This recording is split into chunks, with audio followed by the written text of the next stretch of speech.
exponentielle 1 et exponentielle 2 de la fonction mathématique intégrable 1 divisé par x ln x dx. Et bien pour cela, je vais simplifier l'écriture de cette fonction. Donc intégrale entre E1 et E2 de 1 sur x divisé par ln x.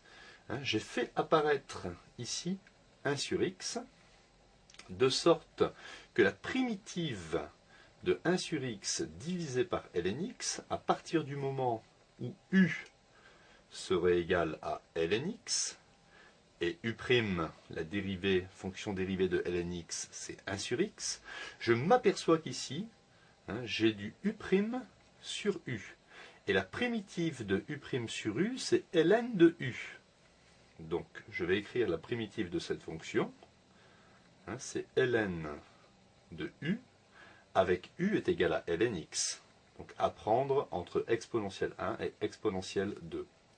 J'obtiens donc logarithme u, c'est logarithme de x. Logarithme de x, à prendre entre exponentielle 1 et exponentielle 2. Je vais donc effectuer le calcul. J'obtiens, donc je remplace d'abord x par exponentielle de 2.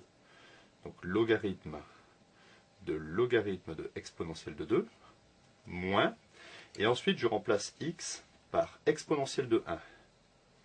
Logarithme de exponentielle 1.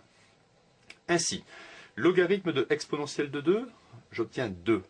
Donc, logarithme de 2. Logarithme de exponentielle 1, j'obtiens 1. Donc, logarithme de 1. Mais logarithme de 1 fait 0. Résultat final, cette intégrale est égale à logarithme de 2 et unité d'air. C'est la valeur exacte de cette intégrale.